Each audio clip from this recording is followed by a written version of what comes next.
नमस्कार, मैं बकार यूनुस। स्वागत है आपका CCL ऑनलाइन क्लास प्लेटफॉर्म पर। आज हमारा टॉपिक है कार्बन प्रतिरोध एवं वर्ण कोड। तो हम स्टडी करेंगे आज कार्बन प्रतिरोध वर्ण कोड के थ्रू किस तरीके से रिप्रेजेंट होता है, कैसे उसको रिप्रेजेंट करते हैं। तो उसके लिए आपको एक टेबल है जो आपकी स्क्रीन पर आपको दिखेगी और वहां से आप उसको कॉपी कर सकते हैं। तो आपको स्क्रीन पर दिख रहा होगा, सबसे पहला भाग जो है वो रंग है।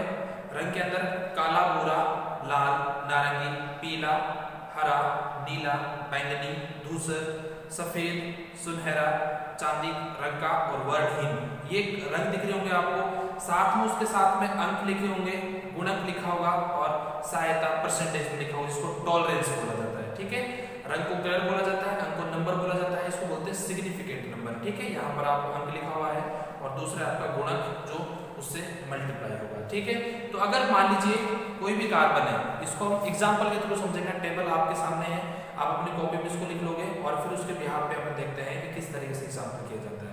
मान लीजिए कि फॉर एग्जांपल हमारे पास कोई ये डिजिट है 25 multiply by 10 to the power 3 plus minus 5%।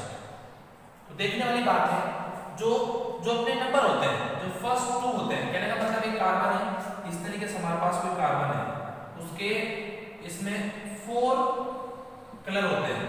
एक फर्स्ट कलर आपका, सेकंड, थर्ड एंड फोर्थ। ये 4 जो कलर होंगे उसके अंदर जो फर्स्ट दो कलर है उनको हम सिग्निफिकेंट फिगर बोलते हैं। क्या बोलते हैं? Significant figure. यहाँ पर वो सिर्फ अंक बोला गया है। हिंदी में जो आपके टेबल है उसमें क्या बोला गया है? अंक बोला गया है। टेबल देखिए आपने, तो उसमें क्या बोला गया है? अंक बोला गया है। और जो थर्ड है हमारा, इसको बोला गया है गुणज। क्या बोला गया है? गुणज बोला हुआ है, या इसको गुणक भी बोल सकते हैं। आपको उसमें गुणक लिखा हुआ है। ठीक है, तो इसको अपन या तो ये भी कह सकते हैं, गुणक भी कह सकते हैं। गुणक या गुणज की बात है। ठीक है, और लास्ट में जो है इसको बोलते हैं टॉलरेंस। क्या बोलते हैं? टॉलरेंस बोला जाता है। ये इसको अपन ये भी बोल सकते हैं, जो जिस तरीके से आपकी कॉपी में लिखा हुआ है, ये सहायता के इस तरीके से कुछ लिखा हुआ है, इसको परसेंटेज में बोला जाता है। किसमें बोला जाता है? परसेंटेज में बोला जाता है। इसका मतलब अगर मैं यहाँ बात करूँ तो फर्स्ट क्या है? 2, सेकंड क्या है? 5, यहाँ क्या है? 10 टू द पावर 3 और ये आपका 5%, 5 इस तरीके से 5 है ना। तो अपन इस तरीके से हम इसका कलर कैलकुलेट करें तो जो नंबर 2 पर है वो कौन सा कलर है और 5 पे कौन सा कलर है, ये तो हमें देखना है अंक के अंदर। तो आप टेबल आपके सामने है, तो जो 2 के सामने है वो कौन है? लाल, और जो 5 के सामने वो कौन है? हरा। तो अपने इसके साथ तो क्या जाएगा? लाल, और इसके साथ क्या जाएगा आपका? हरा। ठीक है, टेबल देखिए आपने, उसमें देखो ध्यान से, क्या है? 2 पर लाल है और 5 पर क्या है? हरा। समझ आ गया? उसके बाद हम थर्ड देखते हैं 10 टू द पावर 3। अब अपन सीधे किस में चले जाते हैं? थर्ड वाले पार्ट में चले जाते हैं, जिसको गुणक बोला जाता है। अगर उसमें अपन देखें 10 टू द पावर 3, तो 10 टू द पावर 3 आ जाता है अपना नारंगी। तो अपन 10 टू द पावर 3 पे कौन सा रंग है? नारंगी रंग। कौन सा रंग है? नारंगी। आपने टेबल में देख लिया है। और लास्ट में 5, 10 और 20% होता है ना, देखो टेबल में। तो वहां पे 5 पर जो होगा कौन सा रंग होगा? वो होगा सुनहरा। तो 5% में देखें लास्ट में, तो कौन सा है? सुनहरा। तो यहाँ पर अगर आपसे पूछा जाता है कि जो कार्बन कोड पे जो ये नंबर दिया हुआ था, तो इसका जो रेजिस्टेंस था, इसके कलर कोड क्या होंगे, मतलब इसका रंग कौन से होंगे? तो लाल पहला होगा, दूसरा हरा होगा, तीसरा नारंगी, सुनहरा। इसका मतलब लाल, हरा, नारंगी, सुनहरा गिवन हो, आपको दिया गया हो, तो वहां से इसको लिख सकते हो आप 2, 5 multiply 10 to the power 3 plus minus 5। अब हम दूसरे एग्जांपल देख लेते हैं। यहाँ पर दूसरे एग्जांपल ये है कि हमारे पास पहला जो कलर है, मान लीजिए वो है नीला,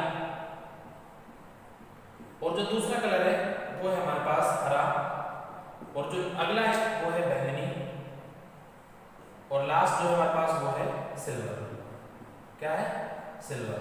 तो इसके लिए जो हमारा कोड होगा वो क्या होगा? तो देखो फटाफट टेबल के अंदर आपको दिख जाएगा। और टेबल के अंदर अगर हम बात करें नीला की, तो यहाँ पे जो नीला होगा वो 6 है।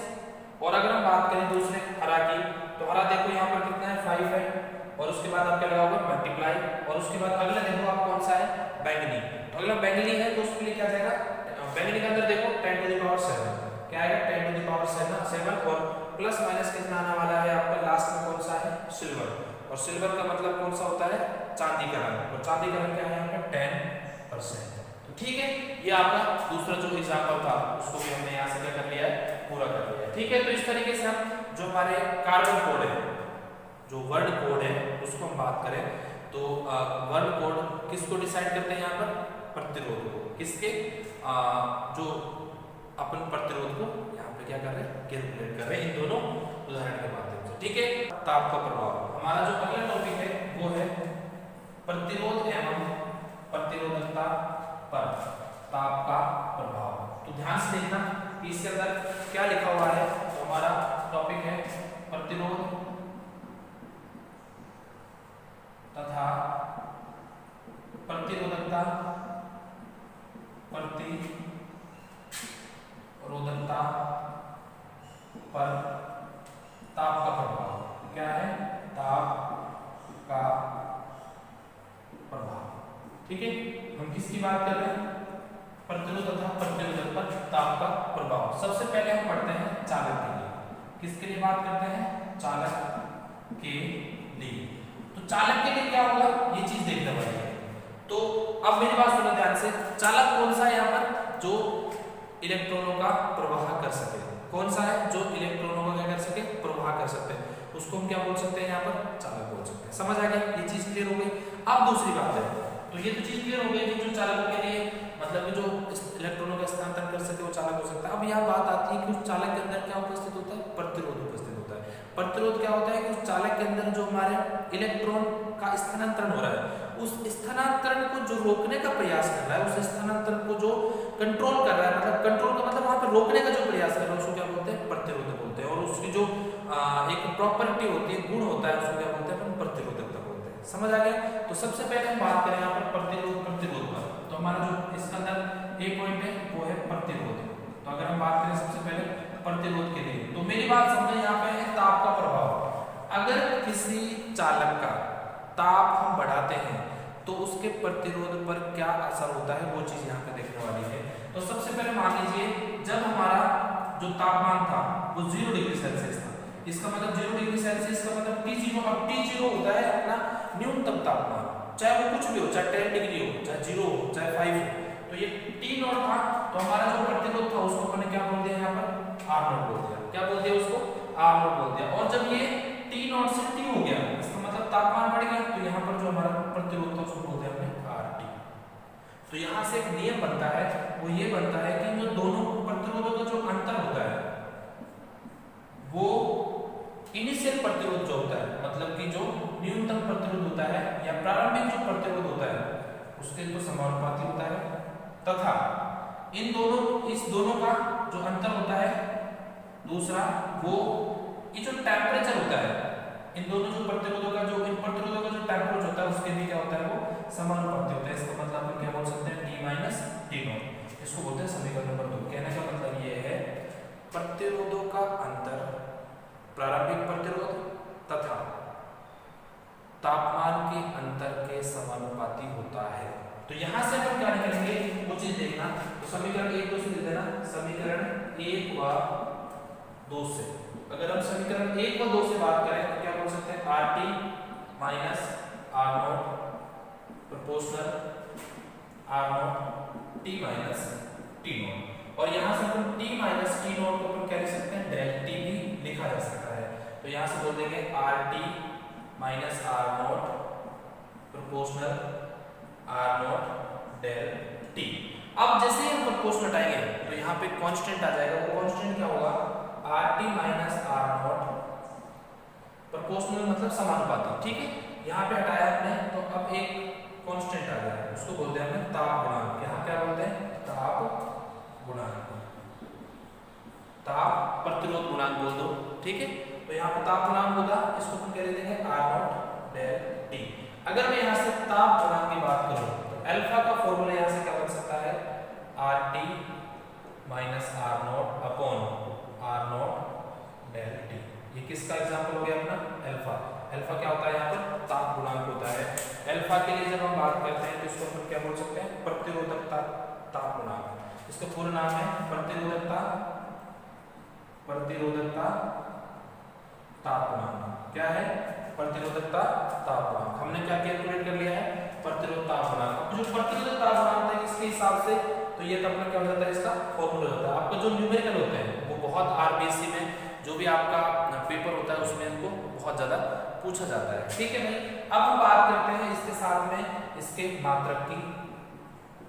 तो मात्रक देखो आर का तो कैंसिल होता है, 1/t बचता है, टी का अपन बोल सकते हैं डिग्री सेल्सियस और केल्विन, या इसको अपन ये भी बोल सकते हैं केल्विन, -1 हो जाएगा क्योंकि 1/t है तो ऊपर जाके हो जाएगा। ये तो अपना मात्रक हो गया। अगर इसकी विमा की बात करते हैं तो विमा जो तापमान की विमा जो अपन पढ़ते हैं तो नॉर्मल केल्विन पढ़ते हैं, तो इसमें इस तरीके से अगर बुक में देखा जाए तो वहाँ पे थीटा-1 भी माना हुआ है एनसीईआरटी बुक में। बाकी ताप जो होता है वो मूल 7 राशियों में शामिल है और उसका हम डिग्री सेल्सियस या केल्विन लिखते हैं, K1 लिख देते हैं या फिर C1 लिख देते हैं। ठीक है, तो यहाँ पे इस तरीके से हम इसकी विमा कैलकुलेट कर सकते हैं। यहाँ से एक चीज और क्लियर होती है, अगर मैं इस फॉर्मूले से RT निकालना चाहूँ ओनली, तो हम इसको RT भी ज्ञात कर सकते हैं। तो अपन नीचे एक नोट लगा के लिख देना, इसको अगर हम सॉल्व करें तो क्या हो जाएगा RT, और आगे बढ़ाते हैं तो R नोट इधर चला जाएगा, तो क्या बचेगा alpha R nought del T minus R note.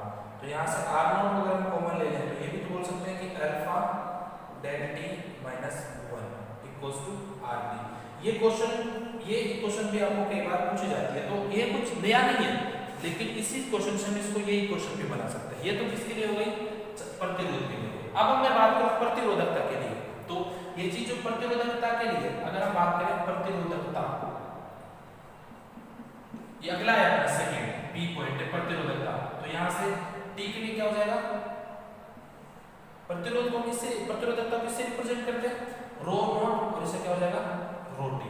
अब यहाँ पे कैलकुलेट करें तो रो टी, यहाँ पे क्या हो जाएगा रो नॉट, और यहाँ पे क्या जाएगा रो नॉट। ठीक है, तो यहाँ पे भी उसी तरीके से हम लिखें तो रो टी, और यहाँ पे क्या जाएगा अपना रो नॉट। ठीक है, यहाँ कोई चेंज नहीं होगा, यहाँ पे कोई चेंज नहीं होगा, यहाँ चेंज हो जाएगा, इसको लिख देंगे रो नॉट, इसको क्या लिख देंगे रो टी लिख देंगे। तो इस पे भी अपन यहाँ पे भी चेंज कर देंगे, क्या हो जाएगा रो नॉट, और इसको अपन इस तरीके से लिख सकते हैं, यहाँ पे क्या जाएगा रो नॉट, और यहाँ क्या जाएगा रोटी, और यहाँ पे क्या जाएगा, वो रोटी वाला नहीं है भाई, है ना, यहाँ रोटी है, इसको अपन क्या लिख सकते हैं रो नॉट। ठीक है, इस तरीके से यहाँ पे अपन लिख सकते हैं, ये हो जाएगा रोटी मतलब, और यहाँ पे रो नॉट, इसको लिख देंगे अपन रो नॉट। अब यहाँ प्रतिरोधक का ताप गुणांक हो ही रहेगा, तो इस तरीके से अपन यहाँ भी चेंज कर देंगे, रोटी हो जाएगा, और यहाँ पर भी रोटी हो जाएगा, और यहाँ पर भी रो नॉट हो जाएगा, यहाँ पर भी क्या हो जाएगा रो नॉट हो जाएगा। यहाँ पर भी अपन चेंज कर सकते हैं, तो इसको तो चेंज करने की जरूरत नहीं है, तो अपना जो मेन इंपॉर्टेंट है ना वो यहीं तक हो जाएगा, तो यहीं तक लिख लीजिएगा इसको बस, है ना।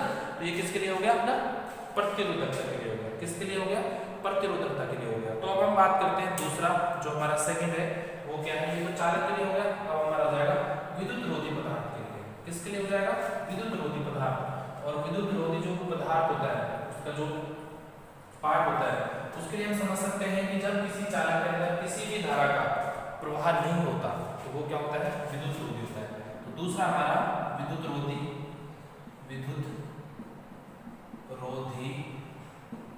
पदार्थ के लिए, तो हम किसके लिए बात कर रहे हैं विद्युत रोधी पदार्थ के लिए। अब मेरी बात सुनना, इसमें ज्यादा टफ नहीं है, इजी सा है।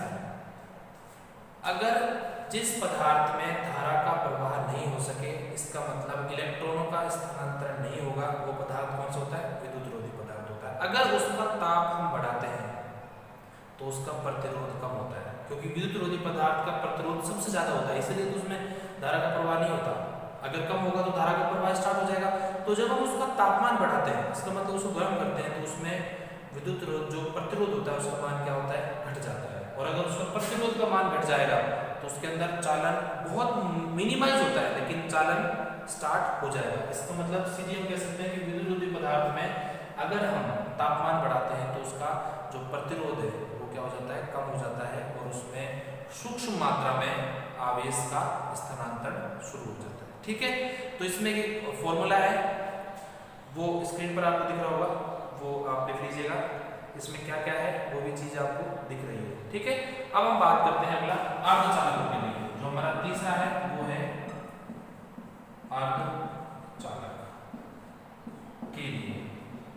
अर्धचालक क्या होते हैं सेमीकंडक्टर बोलते हैं, ये अपना अपना जो फिजिक्स का 16वां चैप्टर है उसके अंदर हम इसको बहुत अच्छे तरीके से पढ़ेंगे। तो यहाँ पे सिर्फ थोड़ा सा समझना है आपको, वो ये है कि जो जो अर्धचालक होते हैं वो आधे चालक होते हैं, आधे नहीं होते।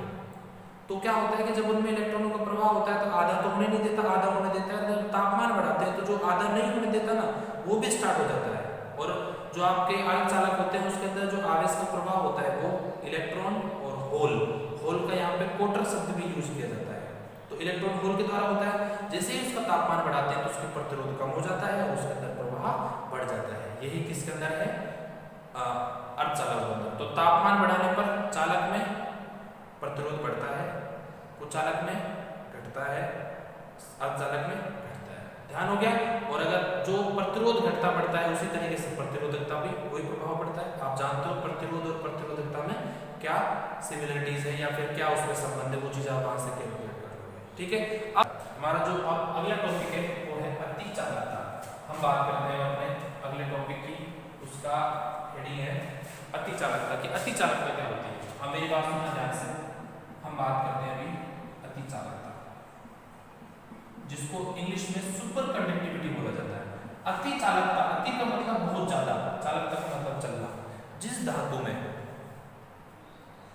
किसी तापमान पर सबसे ज्यादा चालन हो उस धातु को या उस घटना को क्या कहते हैं, अतिचालकता कहते हैं। क्या कहते हैं, अतिचालकता कहते हैं।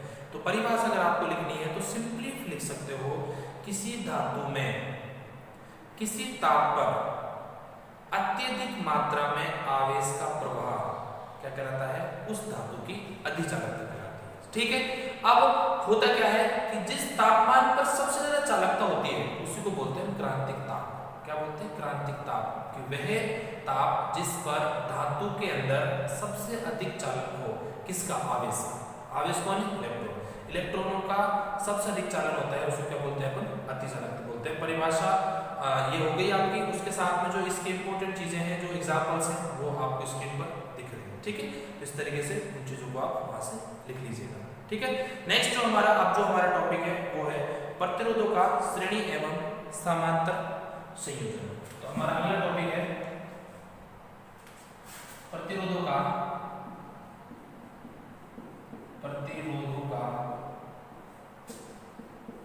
संयोजन।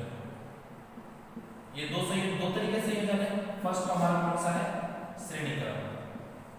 कौन सा है, श्रेणीक्रम। और दूसरा कौन सा है हमारा, समांतर। दोनों के एक साथ पढ़ लेते हैं, समांतर क्रम। दूसरा कौन सा है, समांतर क्रम। तो श्रेणीक्रम का मतलब होता है प्रतिरोधों को इस तरीके से जोड़ा जाए कि पहला प्रतिरोध का दूसरा सिरा दूसरे प्रतिरोध के पहले सिरे से जुड़ा हो। ऐसा जो संयोजन होता है उसको क्या बोलते हैं, श्रेणीक्रम संयोजन होता है। मान लीजिए मैंने दो प्रतिरोध लिए R1 R2, इनको किसी बैटरी के साथ जोड़ दिया है। बैटरी में प्लस माइनस इस तरीके से धारा का जो प्रवाह है वो इस दिशा में हो रहा है। ठीक है। तो यहाँ पर धारा का प्रवाह I है और यहाँ पे धारा का प्रवाह क्या है, I। अगर इसके अंदर जो विभव V है तो इसके अंदर V1 हो जाएगा, इसके अंदर V2 हो जाएगा। ठीक है। तो अब यहाँ से क्या है कि दोनों का विभव अलग है, तो हम यहाँ से श्रेणीक्रम संयोजन के अंदर इसका फॉर्मूला जनरेट करते हैं। तो आप लिख दीजिएगा कुल विभव क्या है, कुल विभव V = V1 + V2 = फर्स्ट ओम के नियम से प्रथम प्रतिरोध में विभव क्या हो जाएगा, V = फॉर्मूला क्या होता है, V = IR होता है। तो यहाँ पे V1 = IR1। भाई धारा तो सब में समान है, ये तो समीकरण नंबर 2। और ओम के नियम से द्वितीय। अब हम बात करते हैं किसके लिए, द्वितीय के लिए बात करते हैं। तो इसमें विभव क्या हो जाएगा, V2 = IR2, समीकरण नंबर 3। अब यहाँ पे बात करें समीकरण 1 में 2 से। अगर मैं यहाँ पे कोशिश करूँ कि दोनों को समझाने की, तो यहाँ पर क्या हो जाएगा, समीकरण 1 व 2 व 3 से, 2 व 3 से। ठीक है। तो यहाँ पे क्या हो जाएगा, V = IR1 + IR2। I common तो क्या बचेगा, R1 + R2। तो यहाँ पे V, तो V/I = R1 + R2। और जो V अपॉन I किसके बराबर होता है? R के बराबर होता है। तो R equivalent equals to R1 plus R2। ये तो 2 के लिए हो गया। अगर n प्रतिरोध हो, n प्रतिरोधों के लिए, तो अगर n प्रतिरोध हो तो ये मैं मिटा दूं यहाँ पे थोड़ा सा ना, तो ये चीज आप जान ही गए हो तो कोई दिक्कत नहीं है, उस पर हम बाद में बात कर लेंगे। तो n प्रतिरोधों के लिए, क्या हो जाएगा भाई? R equivalent equals to R1 plus R2 plus dash plus Rn। अब देखो इसमें कुछ इंपॉर्टेंट पॉइंट है। यदि सभी प्रतिरोध एक समान हो, मतलब सभी की वैल्यू क्या हो? एक समान हो, प्रतिरोध एक समान हो तो क्या हो जाएगा? R1 equals to R2 equals to डैश equals to Rn equals to R। तो यहाँ पर क्या हो जाएगा? तो R तुल्य, इक्विवेलेंट को बोलते हैं हिंदी में तुल्य, क्या हो जाएगा भाई? R plus R dash plus R। और ये कितने हैं? n तक है, तो क्या हो जाएगा? nR। तो यहाँ पे R जो तुल्य है, इक्विवेलेंट है, वो किसके बराबर हो जाएगा? nR के बराबर। किसके बराबर हो जाएगा? nR के बराबर हो जाएगा। और समझ लेना कि जितने भी श्रेणी क्रम में लगे होंगे तो प्रतिरोध जुड़ते जाएंगे, तो प्रतिरोध का मान बढ़ता चला जाएगा। समझ रहे हो आप? अब हम बात करते हैं, तो इसका मतलब अधिकतम प्रतिरोध अगर हमें प्राप्त करना है तो कौन सा क्रम अपनाना पड़ेगा? श्रेणी क्रम अपनाना पड़ेगा। कौन सा अपनाना पड़ेगा? श्रेणी क्रम। अब हम बात करते हैं समांतर क्रम के लिए। किसके लिए बात करते हैं? समांतर क्रम के लिए। तो समांतर क्रम में है कि पहला प्रतिरोध और दूसरे प्रतिरोध का एक भाग दूसरे प्रतिरोध के दूसरे भाग से जुड़ा हो, इस तरीके से। तो वो कौन सा होता है अपना? समांतर क्रम। R1 R2, यहाँ पे V है तो यहाँ पे हो जाएगा आपका V1, यहाँ पे V रहेगा, यहाँ पे V, लेकिन इसमें धारा बदल जाएगी, इसमें I हो जाएगी तो इसमें क्या हो जाएगी? I2। ये किसके बराबर है? I के। तो परिपथ में कुल धारा अब यहाँ पर निकालेंगे तो परिपथ में कुल धारा क्या हो जानी है भाई? I equals to I1 plus I2। अब प्रथम प्रतिरोध में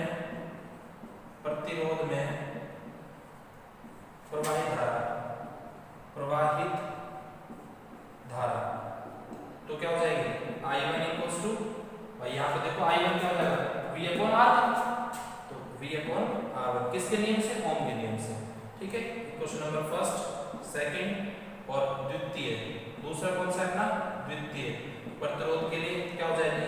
बोलो I2 equals to V upon R2। Question number third. अब देखो यहाँ पर समीकरण 1 2 व 3 से, समीकरण 1 2 व 3 से, ठीक है, क्या हो जाएगा? I equals to V upon R1 plus V upon R2। तो I upon V equals to 1 upon R1 plus 1 upon R2। क्योंकि यहाँ पे हमने V कॉमन ले लिया, V कॉमन लेके उसको नीचे स्थानांतरित कर दिया, तो I upon V 1 upon R1। और इसी से अगर I अपॉन V निकाल दो चला जाएगा तो 1 अपॉन R आ जाएगा। तो यहाँ से इसको लिख सकते हैं 1 upon R equivalent equals to 1 upon R1 plus 1 upon R2। ठीक है, n प्रतिरोधों के लिए अगर हम निकालें कि n प्रतिरोध के लिए क्या हो जाएगा, तो अपन ध्यान रखना 1 upon R equivalent equals to 1 upon R1 plus 1 upon R2 plus dash plus 1 upon Rn। ये क्या हो जाएगा अपना? n प्रतिरोधों के लिए हो जाएगा। अब वही इंपॉर्टेंट पॉइंट्स इसके लिए भी हम बात करें तो मैं ये हटा रहा हूँ यहाँ पर, तो हम यहाँ पे लिख देंगे फटाफट कि क्या क्या हो सकते हैं हमारे। तो ये चीज आपको क्लियर हो ही गई। तो यहाँ देखो इंपॉर्टेंट पॉइंट्स। पहली बात तो ये है कि न्यूनतम अगर प्रतिरोध हमें कैलकुलेट करना है तो कौन सा प्राप्त होगा? कौन सा यूज करना पड़ेगा? समांतर क्रम यूज करना पड़ेगा। कौन सा यूज करना पड़ेगा? समांतर क्रम। दूसरा बिंदु ये है कि अगर सभी प्रतिरोध समान है, सभी प्रतिरोध क्या है? समान है तो क्या हो जाएगा? n इक्वल्स टू, बोलो भाई, sorry 1 upon R equivalent equals to 1 upon R plus 1 upon R plus dash plus 1 upon R। तो यहाँ पे अब मल्टीप्लस होंगे तो जुड़ते जाएंगे, तो 1 upon R equivalent equals to क्या हो जाएगा? n upon R। ठीक है, इस तरीके से हम ये निकाल सकते हैं। R इक्वलेंट निकालेंगे तो R अपॉन n, यहाँ से हम ज्ञात कर सकते हैं। ये कुछ महत्वपूर्ण बिंदु थे जो हमें इस प्रतिरोध से जुड़े हुए हमें ज्ञात करने थे। तो मैं एक बार रिपीट करूं कि समांतर क्रम में हमने क्या पढ़ा कि V1 V equals to V1 plus V2, किसमें क्या? श्रेणी क्रम में, सॉरी समांतर क्रम में किया है हमने I = I1 + I2, ओम का नियम उपयोग करना है। अगर ओम का नियम आता है तो ये चीजें आपको आसानी से आ जाएंगी।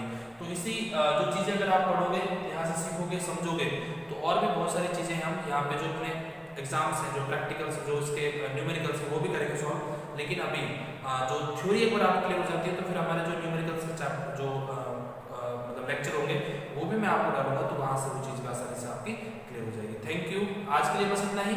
Thank you and